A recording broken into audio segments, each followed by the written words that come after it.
The white lilies adorning Joseph Miller's casket seemed to mock the somber atmosphere with their pristine brilliance.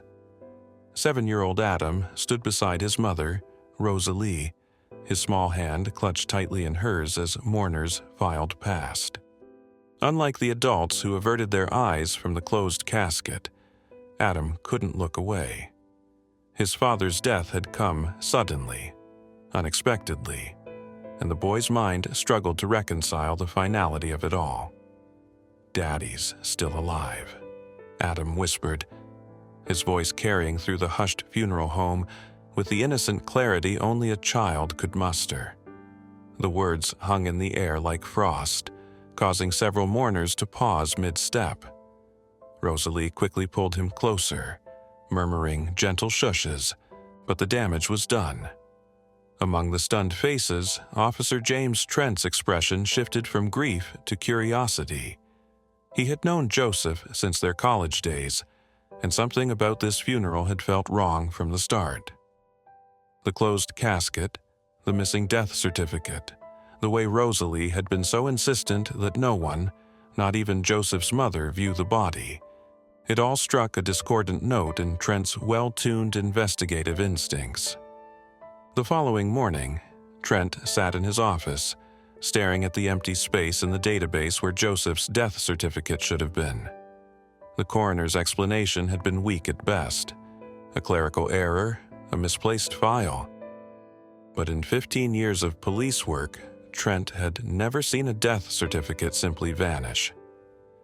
He drove to Rosalie's ivy-covered Victorian home, where morning glories climbed trellises Joseph had built the summer before. Rosalie answered his knock with red-rimmed eyes and a defensive posture that spoke volumes. "Officer Trent," she said, blocking the doorway with her body. "The funeral's over. We're trying to move on." "Rosalie, I need to understand what happened to Joseph. The death certificate is missing, and Adam's words at the funeral." He let the sentence hang, watching her reaction carefully. Something flickered across her face. Fear? Guilt? Before she composed herself. Adam is struggling to accept his father's death. Children say things they don't mean. Let me talk to him. Trent pressed gently, just for a moment. Rosalie hesitated, then called Adam from his room. The boy appeared, clutching a model airplane his father had helped him build. His eyes lit up at seeing Officer Trent, whom he recognized from countless family barbecues over the years. "Adam," Trent crouched to the boy's level. "Can you tell me why you think your daddy is still alive?" Adam glanced at his mother before answering. "I saw him at the mall, by the bookstore where he always takes me. He was wearing his blue jacket, the one with the patches on the elbows." Rosalie's sharp intake of breath drew Trent's attention. Her face had gone pale. "That's enough," she said firmly, ushering Adam back inside. "Officer Trent, please leave." But Trent couldn't leave it alone. The next day, he positioned himself near the mall's bookstore, scanning faces in the crowd. Hours passed, and he was about to leave when he saw him, a man who could have been Joseph's mirror image, down to the way he walked with his hands in his pockets. The man wore no blue jacket with patched elbows, but everything else about him was uncannily familiar. Trent followed at a distance, watching as the man browsed stores with no apparent purpose. Finally, the man left the mall and drove to a modest house across town. Trent photographed everything, his mind racing with possibilities.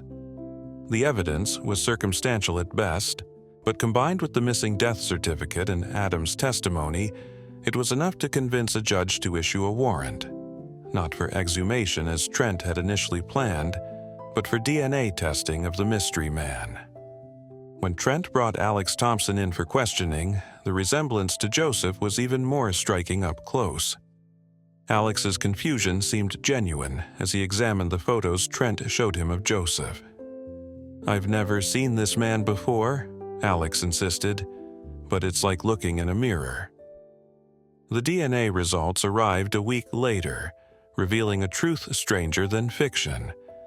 Alex and Joseph were identical twins, separated at birth through a closed adoption process. Neither had known of the other's existence. When Rosalie finally broke down and told the whole story, the pieces fell into place. Joseph had died of a heart attack during an intimate moment, an embarrassing detail she'd wanted to spare his family and their conservative community. She'd insisted on a closed casket to protect his dignity, never imagining that her secrecy would spark such an investigation. "I knew he was adopted," Rosalie explained through tears, "but Joseph never wanted to search for his birth family. He said his adoptive parents were all he needed. I never knew about a twin." The revelation transformed their lives. Alex, an aerospace engineer who'd grown up as an only child, suddenly had a family, a nephew who shared his passion for aircraft, and a sister-in-law who gradually welcomed him into their lives. Adam found comfort in his uncle's presence, not as a replacement for his father, but as a living connection to the man he'd lost. Months passed, and the community that had once whispered about the suspicious funeral now marveled at the way life had brought this family together. Alex became a regular at Sunday dinners, teaching Adam about aerodynamics as they flew model planes in the backyard. Rosalie found herself sharing stories about Joseph with Alex, watching his face light up at discovering similarities between himself and the brother he'd never known. One autumn afternoon, Trent drove past the cemetery and saw them there. Rosalie, Adam, and Alex, standing together at Joseph's grave.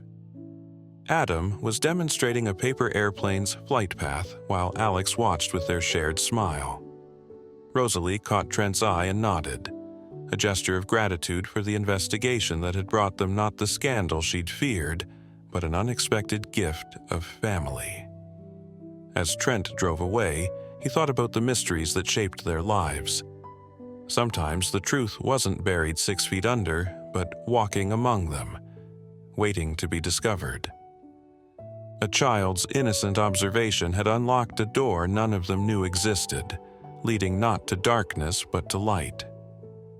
The case file on Joseph Miller's death was officially closed, but its impact continued to ripple through their lives. In the end, it wasn't just about a missing death certificate or a boy's improbable claim. It was about the connections that bind us, the secrets that shape us, and the surprising ways love survives loss. Adam still visits his father's grave every Sunday, now accompanied by the uncle who shares his father's face. He's old enough now to understand that while his father isn't still alive, a part of him lives on in the uncle who helps him build model airplanes and shares stories of parallel childhoods lived in different homes. Rosalie has found peace with her decisions, understanding that while privacy has its place, some secrets are better brought into the light. She watches her son and brother-in-law together, seeing echoes of Joseph in their shared mannerisms and hearing his laugh in their combined joy. And Officer Trent?